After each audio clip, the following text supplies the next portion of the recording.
đang này vậy anh chẳng kệ bong phải dắtតែគេលឺណាខ្មាស់គេដើរតាណាមិនរួចទៅបងអូនខ្មាស់គេណា មានអាណាគេលឺ អ្នកក្រណាខ្ញុំមិនចង់រឹបរកទេពួកវាកុំនិយាយអី លុះព្រឹកស្អែកឡើងវាសនាក៏បានទៅកន្លែងលោកតាប៉ិនយល់សពកាលពីយប់មិញនៅក្រោមដើមឈើធំមួយនេះអូនកន្លែងនឹងហើយដែលបងយល់សពឃើញកាលពីយប់មិញ កន្លែងនឹងមែនទេបងដែលបងថាអីស័យយល់សពបងយប់មិញនោះបើអញ្ចឹងយើងរៀបចំសែនព្រានឲ្យគេសិនទៅបង កន្លែងនឹងហើយអូនបើអញ្ចឹងតោះយើងចាប់ផ្ដើមរៀបចំទៅអូន ចាបងសម្លាញ់ពិតជាមាសពិតមែនយើងខ្លាចទៅជាអ្នកមានហើយបងតើនេះជាការពិតមែនទេបង នេះមាសពិតប្រាកដមែនណាអូនហើយបើយើងមានបានហើយយើងកុំទៅអួតអាងបញ្ចេញបញ្ចើអ្នកដតីអីអូនយើងធ្វើធម្មតាដូចយើងសពថ្ងៃនេះទៅអូន អេបងអូនមិនដែលមានកំណត់បែបហ្នឹងទេបងដឹងអូនស្រាប់ហើយអូនមិនចេះបញ្ចេញបញ្ចាអ្នកដទៃណានោះទេគ្រាន់តែអូនសប្បាយចិត្តហើយឃើញមានច្រើនតែប៉ុណ្ណោះ អេអូនបើទ្រព្យសម្បត្តិច្រើនយ៉ាងនេះយើងចាយមិននឹងអស់ទៅ អេបងតើបងភ្លេចហើយមែនទេយើងយកទ្រព្យសម្បត្តិខ្លះយកទៅធ្វើបុណ្យឲ្យម្ចាស់ទ្រព្យដែលគេបានបញ្ចូលសពបងហើយនៅសល់ខ្លះយើងយកទៅធ្វើផ្ទះដើម្បីនៅជួបជុំគ្រួសារយើងឲ្យមានសុភមង្គលណាបង បាទបើអញ្ចឹងបងព្រមធ្វើតាមអូនទាំងអស់យើងធ្វើខ្លួនសាមញ្ញទៅបានហើយកុំអោយគេដឹងថាយើងមានមាសប្រាក់ច្រើនអី ចាស់បងអញ្ចឹងយើងរៀបចំយកទៅផ្ទះតែម្ដងទៅណាបងកុំឲ្យអ្នកដតីគេមកទាន់ បើអញ្ចឹងតើអូនបងមិនចង់ឲ្យអ្នកដទៃឃើញទេយើងប្រញាប់យកទៅទុកដាក់នៅឯផ្ទះយើងនៅផ្ទះនាយវាសនាពីរនាក់ប្តីប្រពន្ធកំពុងតែនៅក្នុងផ្ទះនិយាយរឿងទ្រព្យសម្បត្តិដែលបានមកពីការប៉ិនយល់សពនឹងត្រូវធ្វើយ៉ាងណាអូនតើយើងគួរតែចាប់ផ្ដើមធ្វើបុណ្យឲ្យម្ចាស់ទ្រព្យសម្បត្តិនៅពេលណាដែរឬក៏យើងធ្វើផ្ទះមុនអូន ចាំមើលបន្តិចទៀតសិនទៅបងចាំមើលពេលវេលាបន្តិចទៀតចាំយើងធ្វើបុណ្យឧទ្ទិសកុសលឲ្យម្ចាស់គេ ចុះទ្រព្យសម្បត្តិដែលនៅសល់យើងគួរធ្វើបែបណាដែរទៅអូន បងទ្រព្យសម្បត្តិដែលនៅសល់យើងគួរណាតែយកទៅធ្វើផ្ទះសំល្មមមួយកុំឲ្យភ្លៀងវាលិចលើលិចក្រោម មែនហើយអូនបើអញ្ចឹងនៅសល់ប្រមាណយើងយកទៅធ្វើផ្ទះមកសំលមមទៅបានហើយកុំអោយគេថាយើងមានលុយច្រើនអី តែយើងធ្វើខ្លួនធម្មតាដោយការយើងពីមុនទៅបងកុំអោយគេថាពេលនៅក្រខ្លួនសាមញ្ញពេលនៅមានធ្វើឲ្យលេងចរិតដូចជាអ្នកមាន នឹងហើយអូនអញ្ចឹងបងធ្វើតាមនឹងហើយណាអូនបងធ្វើចរិតដូចពីមុនអញ្ចឹង ចាបងហើយទ្រព្យសម្បត្តិដែលនៅសល់ខ្លះយើងយកទៅធ្វើទានដល់អ្នកអត់ទៅបង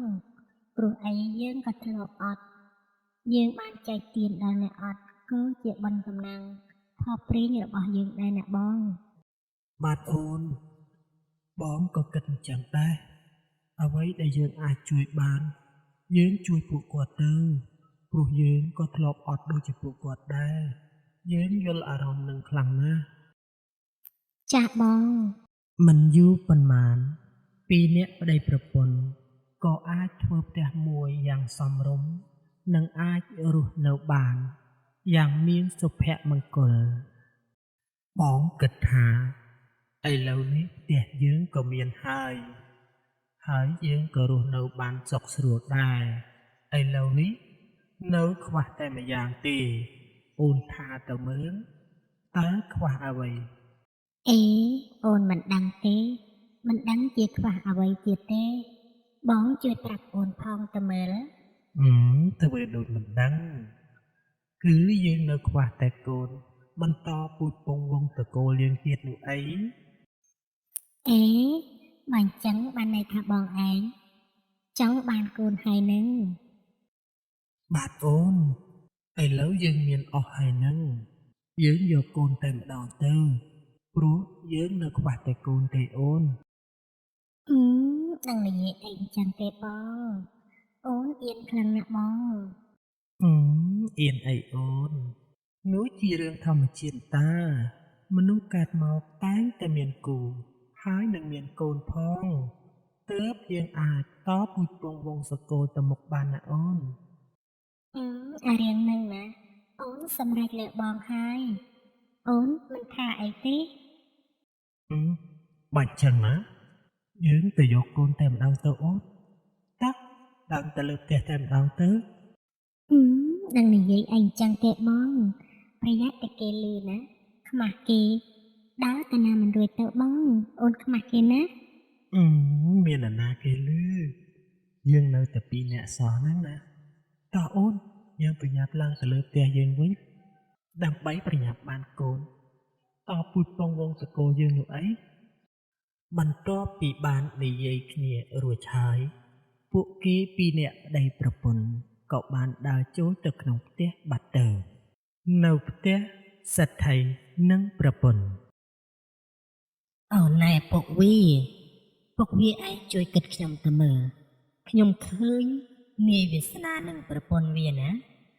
ធ្វើផ្ទះរួចទៅហើយចិត្តធំប្រពន្ធយើងទៅហើយណាវាបានលុយពីណាមក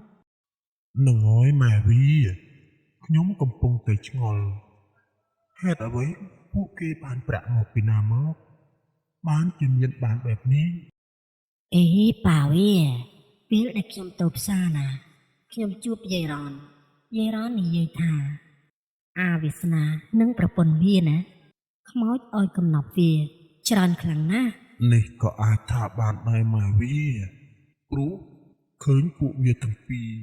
គ្មានការងារអីដែលអាចរកប្រាក់បានច្រើននោះទេមិនជឿក៏គួរឲ្យជឿដែរម៉ែវី ពុកវាឯងគិតអញ្ចឹងក៏សមហេតុសមផលមួយយ៉ាងដែរតែខ្ញុំឆ្ងល់ណាស់សម័យនេះទៅហើយនៅតែមានរឿងអញ្ចឹងកើតឡើងទៀតខ្ញុំពិតជាមិនយល់ទេពុកវា រឿងនេះវាកើតចេញពីបុណ្យនិងផលសំណាងរបស់គេពេលដែលគេមានភ័ព្វសំណាងឬក៏បុណ្យពីអតីតជាតិទើបគេមានភ័ព្វសំណាងបែបនេះម៉ែវាឯងប៉ុណ្ណឹងនៅតែមិនយល់ បើអញ្ចឹងយើងគួរធ្វើម៉េចទៅបើយើងធ្លាប់និយាយមិនល្អទៅលើនាងច្រើនណាស់ជាពិសេសណាខ្ញុំជេរនាងមិនដាច់ពីមាត់ទេពុកវា អូមានអីទៅពិបាកម៉ែវាយើងនាំគ្នានិយាយពាក្យល្អដាក់គេវិញទៅនឹងធ្វើអំពើល្អដាក់គេវិញទៅវាលែងអីទៅហើយ អូបើអញ្ចឹងខ្ញុំដឹងហើយពុកវាយើងនិយាយផ្អែមដាក់វាពេលនេះវាមានប្រាក់ច្រើនណាស់ក្រែងលោវាឲ្យប្រាក់យើងខ្លះណាពុកវា នឹងហើយម៉ែវា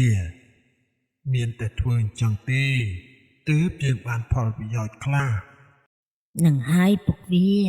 យើងនិយាយល្អដាក់វាទៅដើម្បីផលប្រយោជន៍យើងទៅថ្ងៃក្រោយណាពុកវា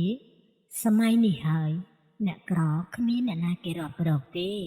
តែបើយើងអ្នកមានវិញណាមិនខ្វះទេអ្នករាប់រកឯងត្រូវតែគិតដូចខ្ញុំទៅ ម៉ែវាខ្ញុំតណាមកណាណាគេរកច្រើនណាស់តែខ្ញុំមិនទៅរកគេទេបើអ្នកក្រវិញណាខ្ញុំមិននិយាយរកតែម្ដងព្រោះខ្លាចគេមកជ័យលុយ ពុកវាឯងដូចខ្ញុំណាខ្វះអីអ្នករាប់រកខ្ញុំវារាប់រកតែខ្ចីលុយយើងហ្នឹងកុំរាប់រកវាអ្នកក្រណាខ្ញុំមិនចង់រាប់រកទេពុកវាកុំនិយាយអី នៅផ្ទះវាសនានិងប្រពន្ធកំពុងតែឆោកនិយាយគ្នានៅមុខផ្ទះស្រាប់តែពូធីដើរមកដល់មុខផ្ទះនាយវាសនាអេពូធីតើពូអញ្ជើញតាណាផងដែរ បានជាមកដល់ទីនេះ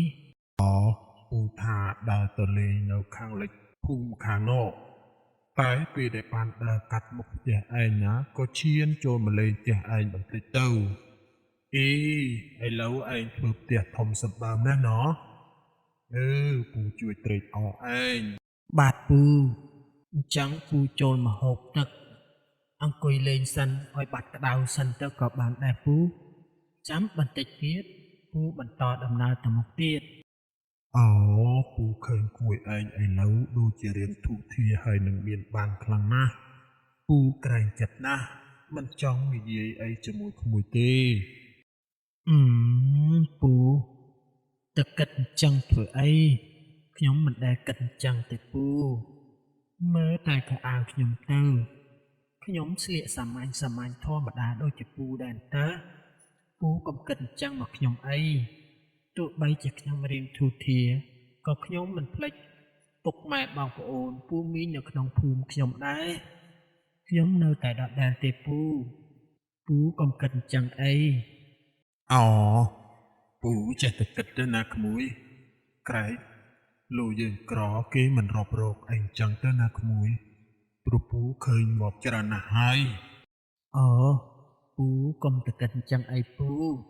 ខ្ញុំស្រឡាញ់ពូដូចជាគ្រួសារក្នុងភូមិបងប្អូនយើងទៅហើយខ្ញុំឯណាទៅគិតអញ្ចឹងនោះពូទោះបីជាយើងមានបានក៏យើងនៅតែពិសាបាយ3ពេលដូចតែគ្នានឹងពូយើងរាប់អានជាមួយគ្នាក៏វាមិនខុសទោះអីដែរមិនមែនយើងមានបានហើយយើងនៅលើមេឃឯណាពូយើងដើរនឹងដីដូចតែគ្នាហ្នឹង បើចេះអញ្ចឹងគឺល្អហើយបើអ្នកខ្លះវិញណាពេលមានបានក៏ស្អប់អ្នកក្រលែងស្គាល់គ្នាខ្លាចតែគេនឹងទៅខ្ចីលុយបើឯងចេះដឹងអញ្ចឹងគឺល្អហើយពូពិតជាសប្បាយចិត្តខ្លាំងណាស់បើអញ្ចឹងពូសុំសួរឯងបន្តិចចុះឯងបានប្រាក់មកពីណាច្រើនម្ល៉េះហេតុអីក៏ឯងរកស៊ីធូរធារអញ្ចឹងពូចង់សួរឯងបន្តិចឯងកុំថាពូចេះដឹងអីណា បាញ់ចឹងខ្ញុំក៏មិនលាក់បាំងនឹងពូដែរគឺខ្ញុំបានកំណត់ពីខ្មោចបុរាណហើយគេក៏បានប្រាប់ខ្ញុំថាឲ្យខ្ញុំធ្វើបុណ្យឧទ្ទិសកុសលឲ្យគេហើយឥឡូវខ្ញុំកំពុងតែរកថ្ងៃធ្វើបុណ្យឧទ្ទិសកុសលជូនគេផងដែរ អញ្ចឹងសោះបានជាពួកឯងមានបានលឿនម្ល៉េះរឿងធ្វើបុណ្យនោះណាឯងឆាប់ធ្វើបុណ្យឲ្យគេទៅព្រោះម៉ូចបុរាណបែបហ្នឹងណាគេចង់បានបុណ្យទៅចាប់ជាតិចាប់កំណើត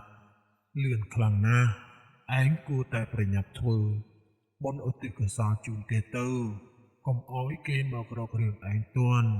វាជាការពិតមែនទេពូបាញ់ចឹងខ្ញុំនឹងប្រញាប់រៀបចំធ្វើបុណ្យឲ្យគេឧទ្ទិសកុសលឲ្យលឿនហើយពូខ្ញុំមិនទុកយូរទៀតទេអញ្ចឹងនោះ រឿងបែបហ្នឹងណាក្មួយឯងកុំទុកយូរពេកព្រោះខ្មោចចាំកំណប់ណាគឺជាខ្មោចចាំពាក្យសន្យានិយាយហើយគឺត្រូវតែធ្វើបើមិនធ្វើណាគេនឹងដាក់បណ្ដាសាក្មួយហើយ បាទពូបើអញ្ចឹងខ្ញុំនឹងប្រញាប់ធ្វើបុណ្យឲ្យលឿនដើម្បីឲ្យគាត់បានទៅចាប់ជាតិបានឆាប់រហ័សណាពូ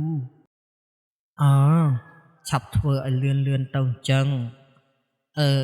បើអញ្ចឹងពូទៅវិញសិនហើយចាំថ្ងៃក្រោយ